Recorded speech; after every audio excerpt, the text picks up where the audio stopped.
A different approach? I'll try to think of another way to help you. Respected traveler, let's not forget about the compensation I promised. You shall have it in full. Extra, if that's what it takes.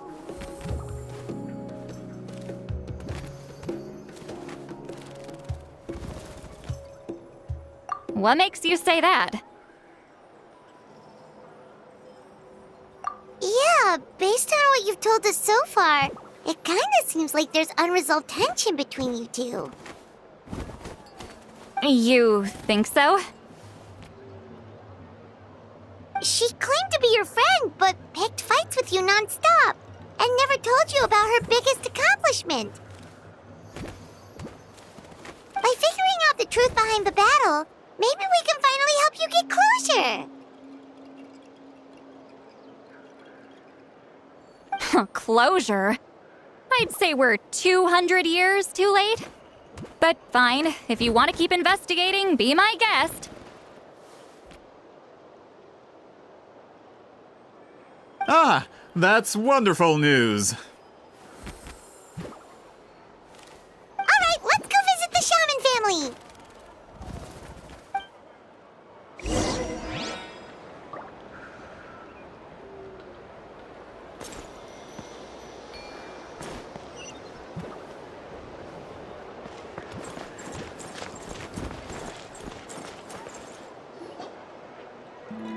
Hello, are you Asia Man?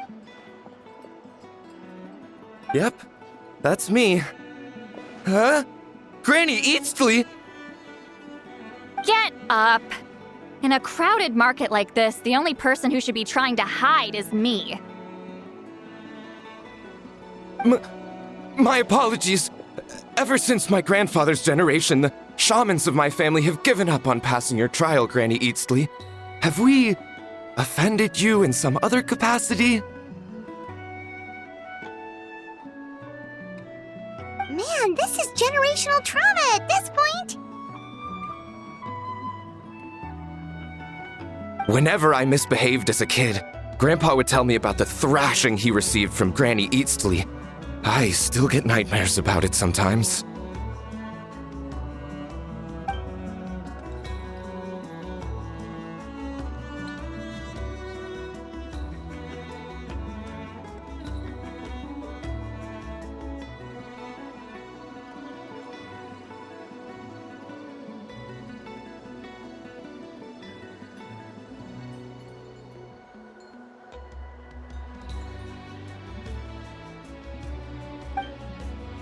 Hey, don't get any funny ideas. This was your idea, remember? Keep asking your questions. I'm going to find somewhere quiet to wait.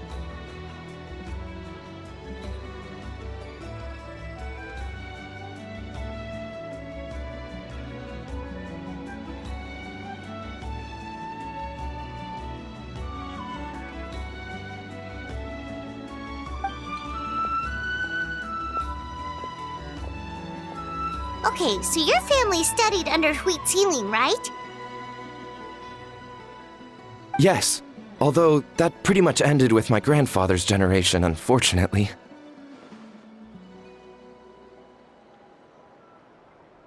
The techniques my family learned from Wheat Ceiling didn't have much practical use in terms of tribal affairs, so during my grandfather's time, we quit the priesthood.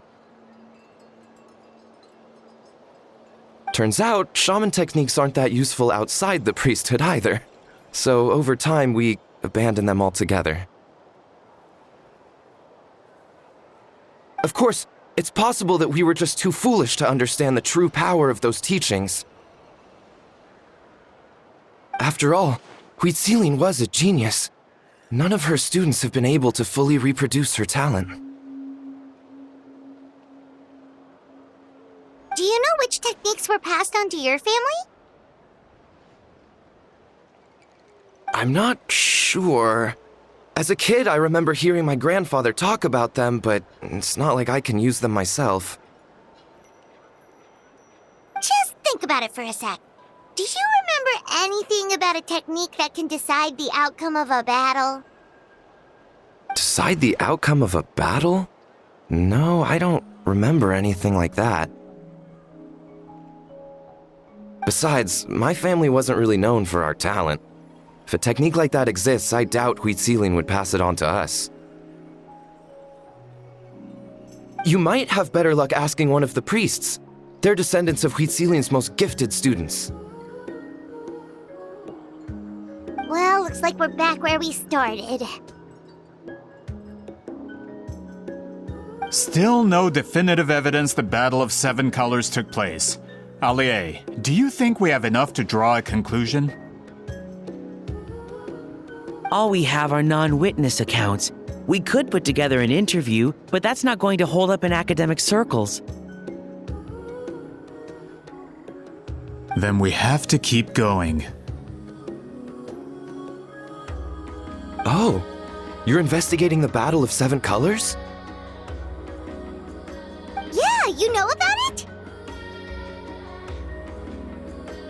Not a lot, but there's something special about my family. In addition to shaman techniques, Huitzilian stories were passed down to us as well. Say what you want about my ancestors' dedication to shamanism, but they definitely paid attention to those stories. And of course, the Battle of Seven Colors is the most exciting story of them all. We don't need another story. We need something concrete. Does no one in your tribe understand that? I'm not sure if this is helpful, but the story passed down in my family is a little different from the one told in the tribe. Really? Well, it's Huitzilin's personal account of the event, so it's a lot more detailed. For example, in the version I heard, the battle took place in a location known as Chico-Mostuk Cave. That means you can tell us where to find it. Have you ever been to this place? Unfortunately not. I studied maps of Natland before we left, Monsieur Montluçon. I don't remember ever seeing such a name. Could your ancestors be mistaken, Mr. Ashemin? It's unlikely. My family may have let the shamanism side of things fall by the wayside, but we're serious about these stories. In the words of my grandfather, some things deserve to be passed down more than secret arts. If Huitzilin's version of events differs so much from the general understanding, that makes it even more likely the battle is completely made up. Yeah, that's disappointing. Oh, hold on. You mentioned the Chico-Mostuk cave? Oh, yes? Can I clear something up for you? It's been more than 200 years. Huh. I never thought I'd hear that name again. Well, what does she mean?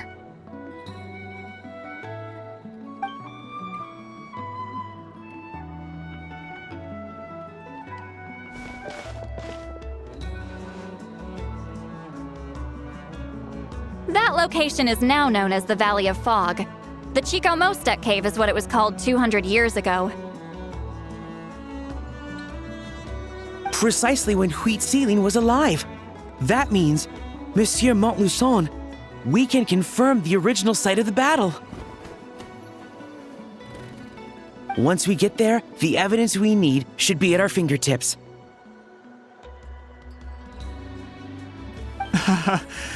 Just when we thought all hope was lost. I never doubted you, great shaman. Allow me to present you with a gift as thanks. Save it. Flattery won't get you anywhere with me.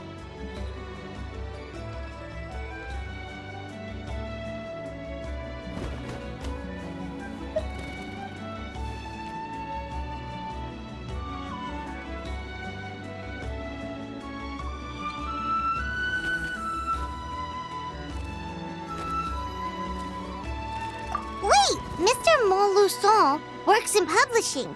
You're a huge fan of light novels, right, Seatlolly? Maybe he could get you some that are out of print. Really? Out of print, huh? Sure. Do you have any in mind? Well, if we're talking collectibles, then the first edition of Shogun Almighty reborn as Raiden with unlimited power is a must. It's the first major hit of the isekai genre. Several editions have gone to print, but copies of the first edition are exceedingly rare and valuable. I see. There's also its sister work, Pretty Please Kitsune Guji. It was Yae Publishing House's attempt at gauging the new market trends.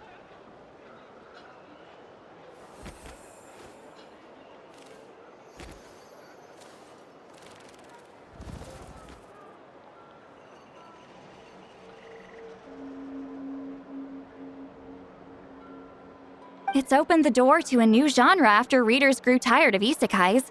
The sales speak for themselves. Actually, Yae Publishing House released a limited edition not too long ago. But it's almost impossible to get. Anyway, I'll take those two. Sorry, I'm not sure I caught all that. What were the titles again? Reborn as Kitsune Guji? These two titles are among the most successful and well-known works in the entire industry. You're telling me, as someone who works in publishing, you've never heard of them? I'm a merchant from Fontaine, after all. Regarding this particular genre from Inazuma, I'm afraid I lack your level of expertise. Amateur.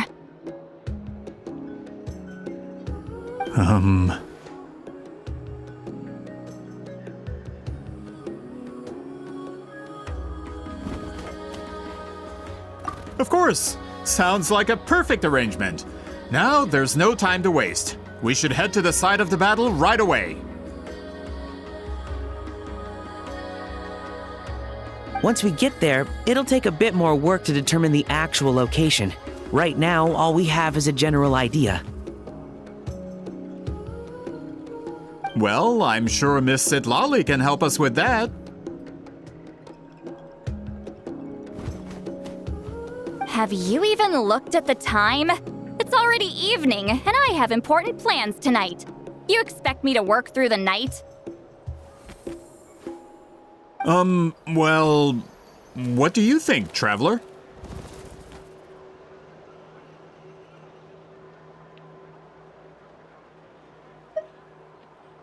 Okay, we'll find a place to rest for the night. When should we meet tomorrow? He's persistent, huh? How about noon? Do we have to wait that long?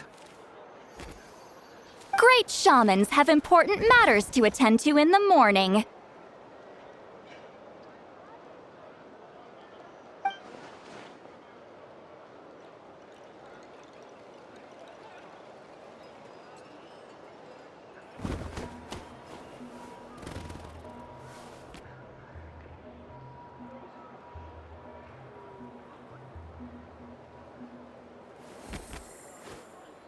That's only because I have important tasks to complete at night.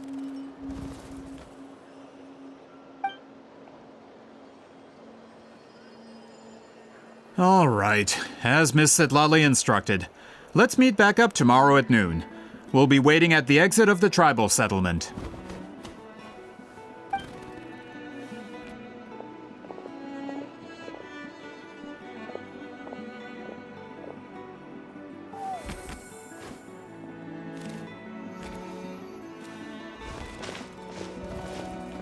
Sorry, I just wanted to ask, is Granny Eatsley satisfied with my answer?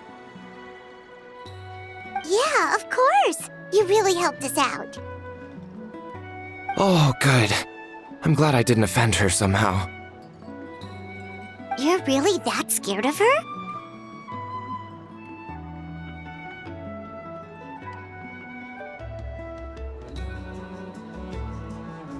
To be honest, Granny Eatsley almost never interacts with ordinary tribespeople like us. Everything we know about her comes from rumors. She She's a powerful shaman who's lived for over 200 years. As a great hero, you're probably the only one who isn't intimidated by her.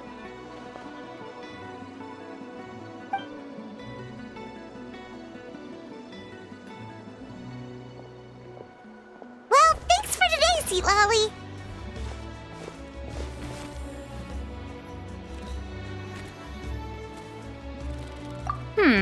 That's quite considerate of you.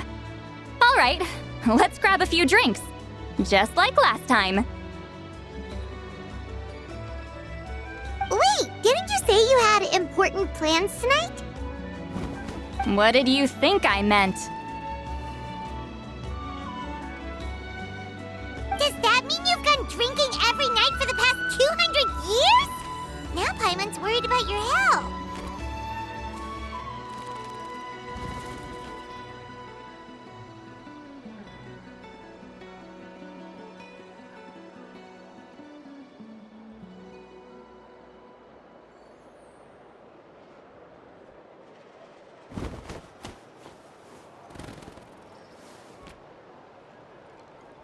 No, I've had enough socializing for one day.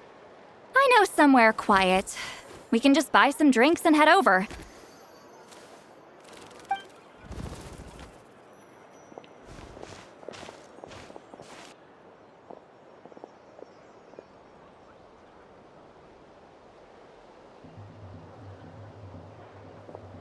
Which will also give us a chance to solve the mind reading issue. Considering the necessary spell work, I'd rather do it in private.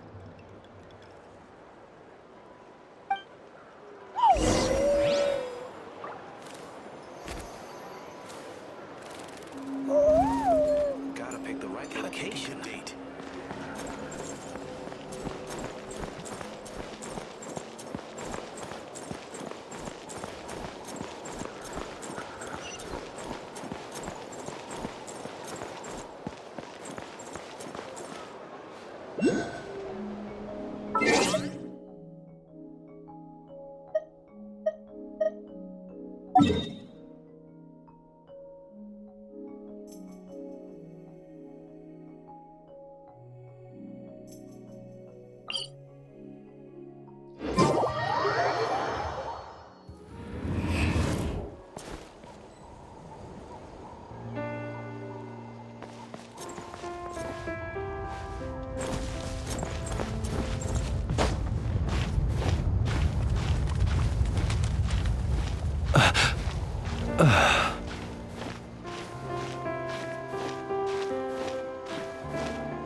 Is this the place? No, further up. Further up?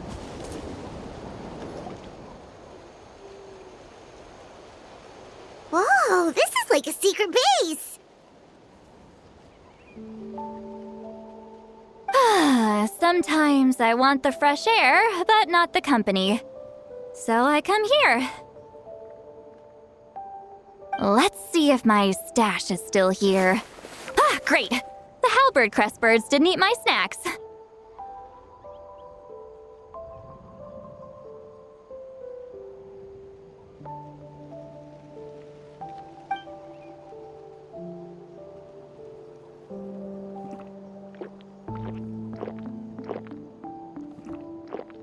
Now for the mind reading issue. Give me your hand. It might take a little longer, actually. I just need to share my senses, make a clean break.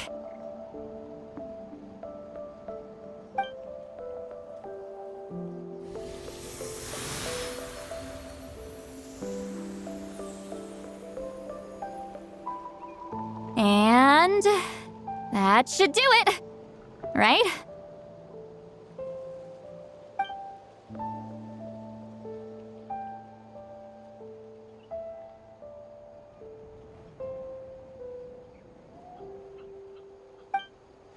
You're not wrong.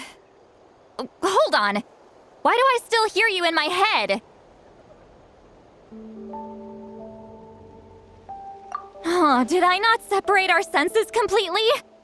Maybe using my palm isn't enough? Close your eyes.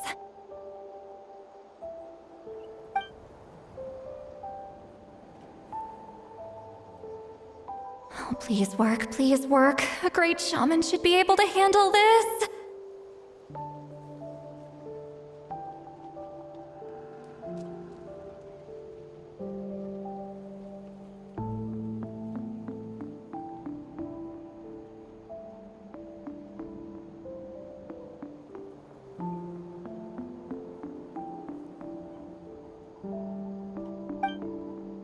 Okay, what about now?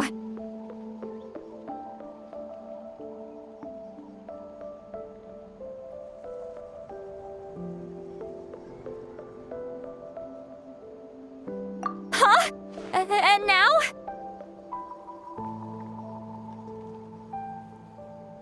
Huh. Whenever I try to remove the effect, it just flips direction and gets worse.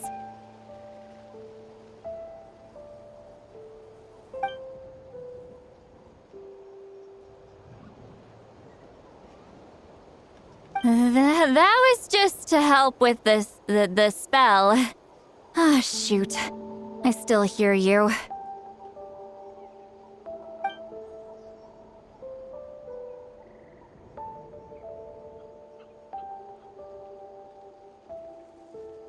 For a human soul, to lose the boundaries of the mind is to drown in the sea of consciousness without a concept of self. Wait, that sounds bad.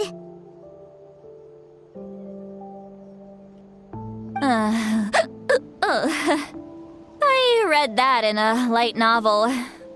When it comes to the real world, I think it's pretty accurate.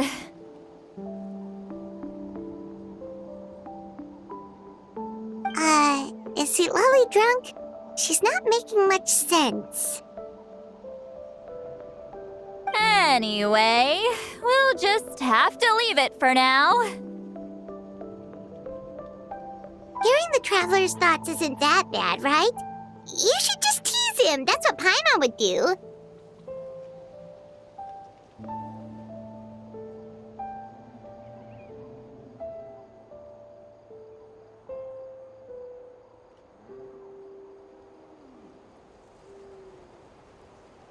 It's just... I'm not good at this. I'm not used to being close to people. Sorry, I said we could be friends, but I guess I'm not ready.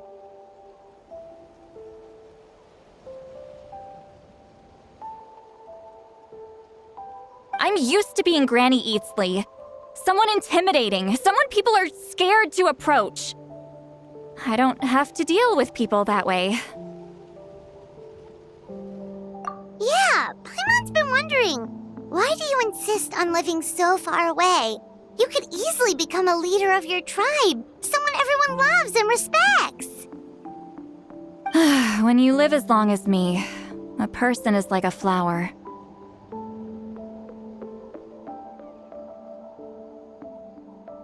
The color draws you in. You water it to see it bloom. It rewards you with its fragrance. But it doesn't last. With the passing of the seasons, everything withers away. You can try to water it, but it will never bloom again. Even if the same plot of soil is covered in flowers the following year, the one you remember won't be there. That's just how it is. Most of the people in my life will be gone one day, just like a flower. Getting close means losing friend after friend for hundreds of years, until the weight of their memories crushes my soul. If people don't care about me, then I don't have to care about them. It's better if the people in my memories are nothing more than fleeting strangers. Sweet Lolly.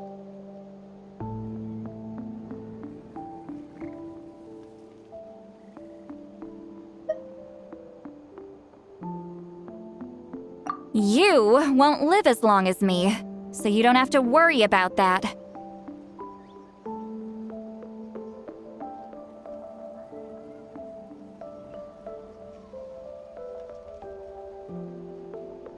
Really? Then you should understand. Nearly everyone you know will be gone one day.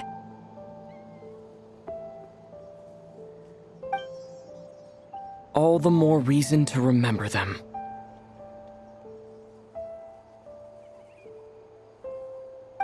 Traveler?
Is Sweet Lolly alright?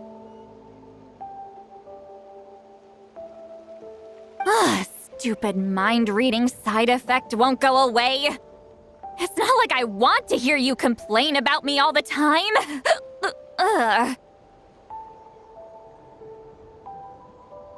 Okay, she's definitely drunk. Sweet Lolly, maybe take it easy? At this rate, you might sleep past noon tomorrow.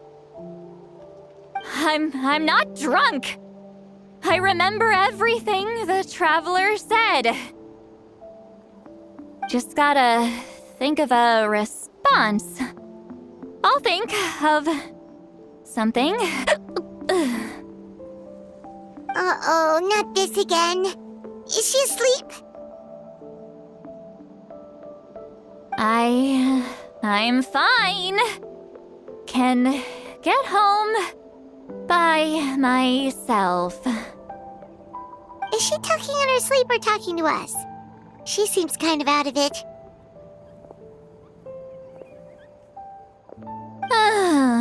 Bye. Gonna walk back alone. Need some time to think.